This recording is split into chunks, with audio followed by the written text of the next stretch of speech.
तो मैं टपकाव सिंचाई बता रहा था। तो टपकाव सिंचाई में पाइप्स के लाभ क्या होते हैं। टपकाव सिंचाई, इस प्रकार की सिंचाई के जो लाभ होते हैं वो हम इसमें बता रहे हैं। पहला है, सिंचाई की जल उपयोग क्षमता जो होती है वो इस सिंचाई से अधिक होती है। सभी पृष्ठीय सिंचाई विधियों में जल की पर्याप्त मात्रा में निस्यंदन द्वारा, अंतःस्रवण द्वारा, वाष्पीकरण द्वारा हानि होती है, लेकिन इस विधि से सिंचाई करने में इस प्रकार जल नष्ट नहीं होता है। बौछारी विधि में लगभग 20% जल की हानि हो जाती है, लेकिन ड्रिप सिंचाई जो होती है इस विधि में जल की हानि बहुत कम या बिल्कुल ही नहीं होती है।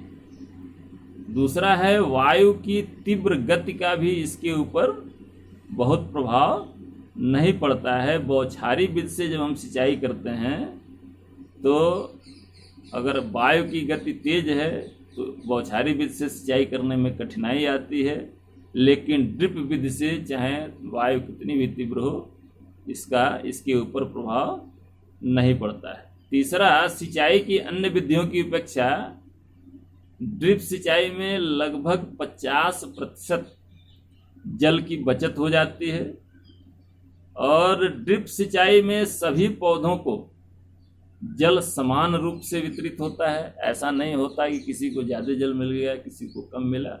आवश्यकता अनुसार सभी पौधों को जल प्राप्त हो जाता है। इस विधि में नालियाँ, मेड़ एवं बरहे बनाने की आवश्यकता नहीं पड़ती है, इसलिए फसल के अंतर्गत जो क्षेत्रफल होता है उसकी वृद्धि हो जाती है, जिसके कारण प्रति हेक्टेयर उपज में वृद्धि हो जाती है। छठवां, इस विधि से सिंचाई करने में श्रम कम लगता है। और सातवां लाभ यह है कि ड्रिप विधि खेतों में उर्वरक देने के लिए भी बहुत ही उपयुक्त है, क्योंकि पानी में घुला हुआ उर्वरक सीधा पौधों की जड़ों के क्षेत्र में पहुंचता है एवं उर्वरकों की जो उपयोग क्षमता होती है उसमें वृद्धि हो जाती है। ये ड्रिप सिंचाई के लाभ हैं।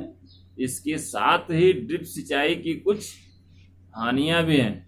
हमारे देश में अभी तक कोई फर्म या कोई भी कंपनी जो ड्रिप उपकरणों का निर्माण होता है वो नहीं करती है, और इसी कारण से इसका प्रति हेक्टेयर जो प्रारंभिक व्यय होता है वो लगभग 20,000 से लेकर 25,000 रुपये आता है। फिर भी इसके द्वारा उपज में अधिक वृद्धि होने से 2-4 फसलों के बाद जो प्रारंभिक व्यय होता है उसकी पूर्ति हो जाती है। इस प्रकार से हम देख सकते हैं कि टपकाव विधि जो है वर्तमान परिस्थितियों में ज़्यादा उपयुक्त है। इसका प्रयोग हम सबको करनी चाहिए। पृष्ठीय एवं अधोपृष्ठीय सिंचाई में अंतर। पृष्ठीय एवं अधोपृष्ठीय सिंचाई में कुछ अंतर है। जैसे पृष्ठीय सिंचाई जो होती है यह सिंचाई भूमि की ऊपरी सतह पर की जाती है, जैसे नलकूप या नहर से सिंचाई। जबकि जो अधोपृष्ठीय सिंचाई होती है यह सिंचाई भूमि के अंदर पौधों की जड़ों में की जाती है, जैसे टपकेदार विधि।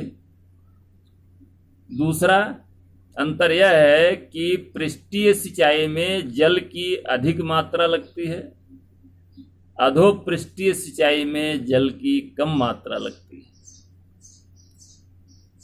तीसरा अंतर है कि पृष्ठीय सिंचाई में प्रारंभिक लागत कम आती है, जबकि अधोपृष्ठीय सिंचाई में प्रारंभिक लागत अधिक लगती है, यानी अधिक धन लगता है। चौथा अंतर यह है कि पृष्ठीय सिंचाई में सिंचाई के लिए कुशल श्रम की आवश्यकता नहीं पड़ती, साधारण श्रमिक भी यह सिंचाई कर लेता है, जबकि अधोपृष्ठीय सिंचाई में कुशल श्रमिक की आवश्यकता पड़ती है, जिसको अधिक धन देना पड़ता है। पांचवा अंतर यह है कि पृष्ठीय सिंचाई से फसल की गुणवत्ता कम और उत्पादन मात्रा भी कम होती है, लेकिन अधोपृष्ठीय सिंचाई से फसल की गुणवत्ता भी अच्छी होती है और उत्पादन भी अधिक प्राप्त होता है। ये हमारा पृष्ठीय एवं अधोपृष्ठीय सिंचाई में अंतर स्पष्ट हो गया।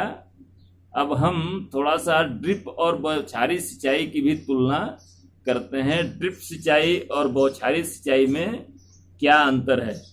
तो जो ड्रिप सिंचाई है, इस विधि में से सिंचाई करने पर खर्च अधिक लगता है और प्रारंभिक खर्च बौछारी सिंचाई में कुछ कम आता है ड्रिप सिंचाई की अपेक्षा। खर्च तो दोनों में आता है, लेकिन ड्रिप सिंचाई में खर्च अधिक लगता है, बौछारी सिंचाई में ड्रिप सिंचाई की अपेक्षा खर्च कम आता है। ड्रिप सिंचाई में कुशल श्रमिकों की आवश्यकता पड़ती है, लेकिन बौछारी सिंचाई में अकुशल श्रमिक से भी काम चलाया जा सकता है। तीसरा अंतर यह है कि ड्रिप सिंचाई में जल की मात्रा बहुत कम लगती है एवं उसका वाष्पन और रिसाव कम होता है, लेकिन बौछारी सिंचाई में जल अधिक लगता है और उसका वाष्पन और रिसाव भी ज्यादा होता है। चौथा अंतर यह है ड्रिप और बौछारी सिंचाई में कि ड्रिप सिंचाई विधि से सिंचाई की गई फसल की गुणवत्ता जो होती है वो उच्च होती है, जबकि बौछारी सिंचाई से फसल की गुणवत्ता पहली विधि से कम होती है, यानी ड्रिप विधि से इसकी गुणवत्ता कम होती है फसल की। पांचवा अंतर यह है कि ड्रिप सिंचाई से सिंचित फसल का उत्पादन प्रति हेक्टेयर अधिक होता है बौछारी विधि की तुलना में। बौछारी विधि से सिंचाई करने में ड्रिप सिंचाई की अपेक्षा जो उत्पादन होता है वो प्रति हेक्टेयर वो बौछारी विधि में कम होता है। ये है आपका सिंचाई। आप खत्म हो गया आज का चैप्टर। आगे हम अन्य चैप्टरों पर, अगले चैप्टर जल निकास पर ध्यान देंगे।